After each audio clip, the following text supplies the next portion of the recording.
Hi there folks, thanks for tuning in. So this particular video here is how to make a pan loaf, how to make one of these babies. Now this particular edit that I'm putting up is for people who are new to the kitchen, don't know their way around it just as well as some other people. So I'm going to take you through each step so that by the end we can have a gorgeous loaf like one of these.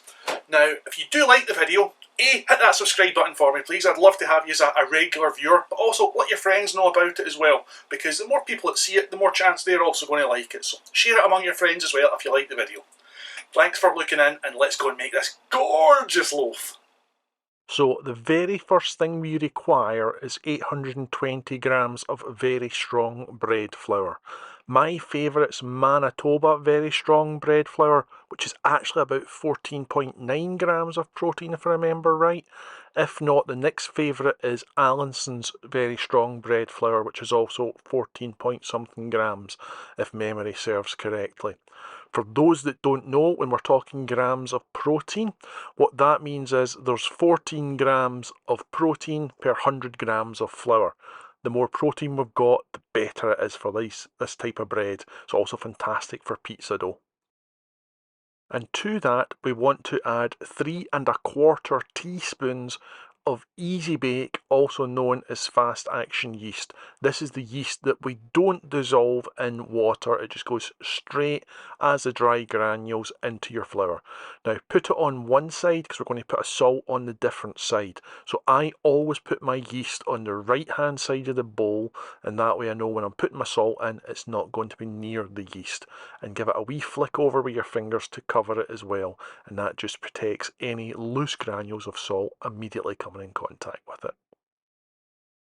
Now we want to add our table salt to the opposite side of the bowl, so on the left, and we're going to add 1 5/8 of a teaspoon of table salt on the left hand side.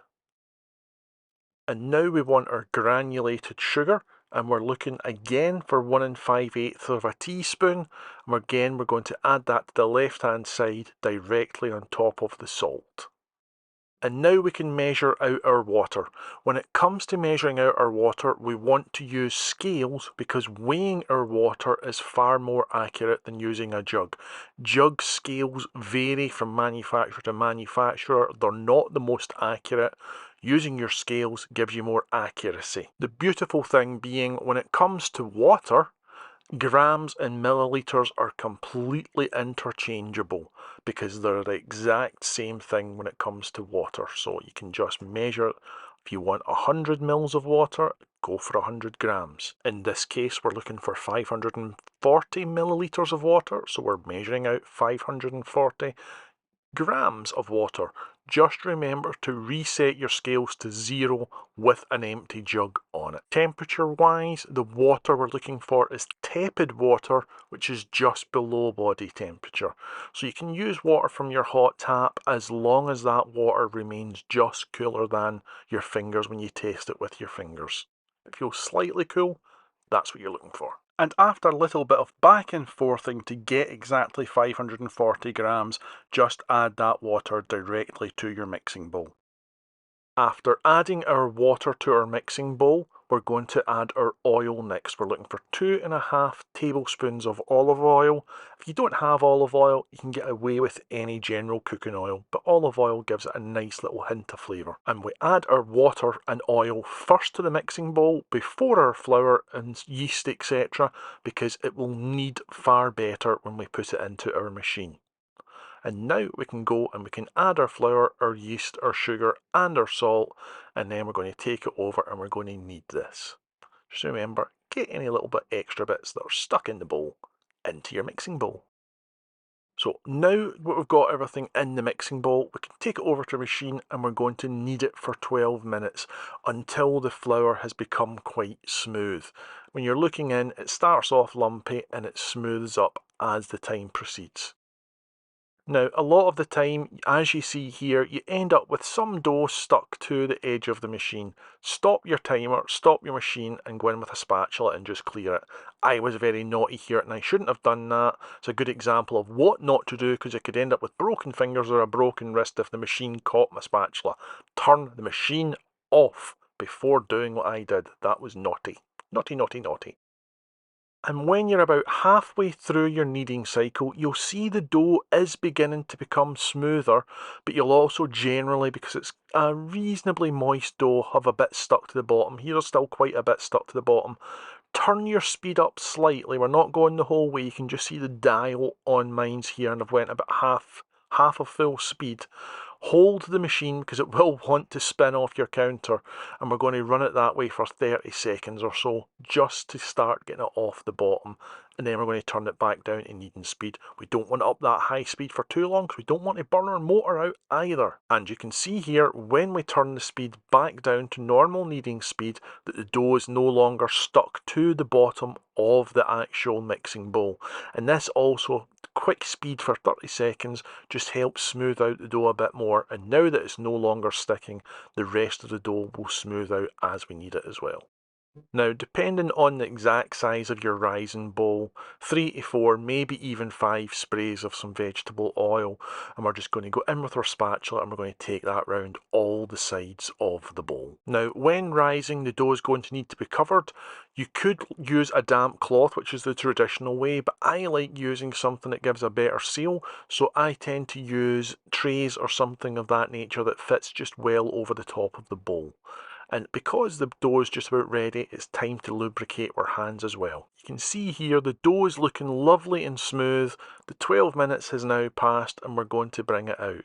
Now we could try a window pane test on that, where we take a little bit of dough and we stretch it between our fingers. Just break off a little bit and stretch it between your fingers. If you see the light through it without it ripping, it's ready. But this dough we've got here, this dough is ready. So I didn't do the test, but that's how you would administer the test should you wish.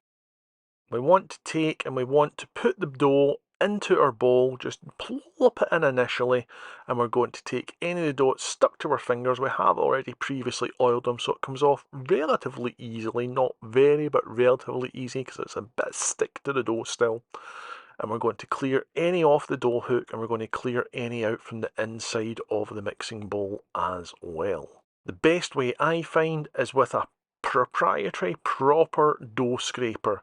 You could use a spatula, but they do not work as well as dough scrapers. This is something you should add to your armoury if you don't already have one. They are great at removing dough from things like this. And now that we have all the straggly bits from the mixing bowl into our rising bowl, we're going to ball this up. The easiest way to go about it, as you've seen me doing here, was first of all slide it around the inside of your bowl to get a little bit of lubrication on the outside. Then using one hand, tuck it underneath and then twist it round in a clockwise or anti-clockwise direction, as long as you keep the direction the same, and keep doing that until we have a ball. Tuck and twist, tuck and twist. We then cover our dough and we're going to let that rise for an hour and 5 minutes. Now you can either do this straight away or just before the dough is finished rising, you can take and you can oil your Pullman box. Now the Pullman box should already be pre-seasoned by yourself, but we're going to give it a little bit of extra lubrication to prevent any sticking as we go along. Now we're talking generally a couple of sprays, maybe 3 sprays on the interior of the lid. Each of the longer walls gets 2 sprays, the short walls a single spray, and the floor is generally about 3 sprays. We then take our hand and we just rub it round the entire interior, making sure we get into the corners and onto the rounded lips round the top of the tin, just so everything's got a nice bout of lubrication on it. And once our hour and 5 minutes is up, we're going to grab our dough scraper again, and we're going to take that dough and we're going to take the dough scraper and just push it down each of the edges to break it off the edges. Basically, you'll get it out of the bowl much easier this way, just taking it all the way down before inverting the bowl, and the dough should just fall out nice and cleanly, leaving almost no residue behind. Before we put it onto our work surface, give it 3 light sprays and just rub back and forward with your hand or the dough scraper, just to lightly oil the surface that the dough is about to drop into. And from here we want to shape our dough. You can see how easily the dough wants to move, and we're just tucking and pulling slightly back on itself until we get some of the air knocked out. Roll back and forward with your hands, and if need be the sides, the edges, we tuck them back under slightly. Now measure up with the length of your lid. If the dough that you've rolled out is about the same size as your lid, we've got this perfect and ready to put back into the Pullman box for a rise. Now the dough is still quite stretchy here, it's a heavy dough, so when we pick it up you might get some extra length forming in it. Just make sure that if that happens, that the widest part, the thickest part of the dough is in the centre of the pan and not sitting at one side or the other. Now because this is a very powerful dough, it will try to force its way out of the actual Pullman tin if it rises for too long. So put a heavy weight on the tin which will hold the lid down relatively tight to its surface, because there's a bit of play, a bit of movement in your lid, and this just stops the dough, if it's been rising for too long, forcing its way out. We're going to let it rise for an hour to maybe an hour and a half, depending on the strength of your yeast. Not a biggie if you don't have one, but if you do, add a pizza stone to your oven, and 30 minutes in we're going to preheat the oven to 180 degrees Celsius. And from 1 hour in, we're going to check and see how well the dough is rising. The way to do it is try to move the lid. If the lid doesn't move after you've taken the weight off it, it's ready, it's touching the roof, we want to get that in the oven. Leave it any longer and it'll start pushing its way out the tin. And we're going to put our Pullman tin in the oven for 40 minutes at 180 degrees Celsius. And being very careful, once the 40 minutes is up, we're going to remove our Pullman pan from the oven. I like oven gloves like the nature you see here because they just protect my wrists as well as my hands, but use whatever you're comfortable with so you don't get burned. Now, if you haven't left it to rise for too long, the lid should come off quite easily. If it was rising for too long and didn't have the weight, the dough may have tried to push its way past the lid and it'll be a bit of a stick and the lid won't come off. But if it comes off quite easily, you've done everything perfect. Now, sometimes, as you see here, the bread doesn't want to come off. It's just because there's been a little bit's forced its way around the edges as it went into the oven. Just break off the stuff off one edge. Again, be careful not to burn yourself. That's a hot pan, and the bread slides out lovely like you see here. And now we want to transfer our loaf over to a wire rack to allow it to cool. Once on the wire rack, we're going to cover it with a flour sack cloth or a towel. This can be slightly damp if you want, very, very, very slightly damp if you want, but I prefer just using dry towels. And once that's had a chance to cool, let's take and slice this gorgeous loaf. Now, I use a chef's knife for cutting my bread because I just prefer it, but if you want, continue to use bread knives, use whichever ones that you like. But it's an absolutely gorgeous crumb in that bread there, as you can see as we cut down. Give you an example through some of these slices. And just for laughs and giggles, there's a little closer look at the actual aeration and the crumb inside this bread. Now, it's a really soft interior to this particular bread. I love toasting it. This is an absolutely fantastic bread to toast. But if you don't want it toasted, don't have it that way. But I recommend it. And here we go, it's about to pop up and we'll be able to see the lovely golden texture it's taken on as it toasted. It's just a wonderful bread to toast. And as it would be really boring just to end the video here, I may as well show you a couple of sandwiches that we made to have on the bread that day. So first up, it was lavished with some non-dairy spread. This is Flora's lighter variant and it's lovely. Give it a bash if you haven't tried it before. A nice thin spread of Nutella was then added for the missus because she is allergic to most chocolates, but hazelnut spread Nutella is something that she can actually have, so she likes a little bit of that for her lunch every now and again. And yup, I know it's a bit different, but a couple of slices of tomato on each one is again something she particularly likes, so again, give it a try, see what you think. If you are doing it though, to bring the flavours out in the tomato, you need a few grains of pepper, a few grains of salt, a couple of sprays of malt vinegar, and the lightest of sprinklings of asafoetida. This just really makes that sandwich pop. Without the asafoetida, it's not as good, but you want it really light because it can seriously overpower it. And to finish off, a few pea shoots. Myself that day, I had something slightly different, almost the same, but not quite. Instead of the chocolate, the hazelnut spread, the Nutella, I had some melted cheese. And again, some melted cheese on top of this is absolutely delish. So after whacking that cheese on there, it goes into the grill for just a couple of minutes. Now, unfortunately, my oven doesn't come with a grill handle. I don't know why they do that, but it's a major downside to this particular oven. Otherwise, it's a fantastic oven, but why don't you give us a grill handle? So have to go in with oven gloves just to protect yourself as you melt it. And oops, I had my grill pan sitting too low there.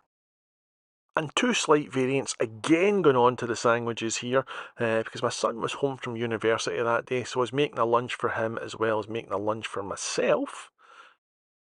He essentially is having the exact same sandwich as the missus, except we're substituting the Nutella for the cheese. You'll still have the salt, the pepper, the asafoetida, and you'll also have the pea shoots. My sandwich, on the other hand, it loses the asafoetida in place of sriracha. So still getting the salt, still getting the pepper, still getting the vinegar, but instead of the asafoetida, we're going to add a little bit of sriracha sauce. And it just lifts the kick up instead. It's better to drop the asafoetida and add the sriracha rather than have both on it. And both topped off with pea shoots. So 3 different sandwiches for the price of one video. There we go. All are lovely, depending on the way you prefer your lunches. You've got a few wee things you can try there. I prefer mine because it was mine. But go on, give them all a bash. Let me know how you get on. And hopefully you do make my bread. So there we go, one gorgeous loaf. Now because it's just a bit boring to show you bread, I made sandwiches with it. Toast it for a couple of minutes and then get a nice light toast on it, and then the stuff that I've added. It's up to you what you want on your sandwich. Me, it's melted cheese, tomato, some sriracha, some black pepper and some pea shoots. Lovely. Now I do apologise because the fan for cooling down the grill is still going. It's chucking it torrential rain out there, so all of that's possibly getting picked up on the microphone. But let's bite in and let's have a little bit of my sandwich.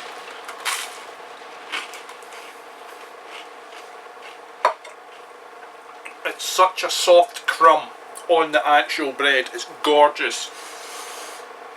There's a little bit of hard crust round the outside of the pan bread. If you want that much harder, reduce the time that you cook it by 5 minutes and add the temperature by 20 degrees.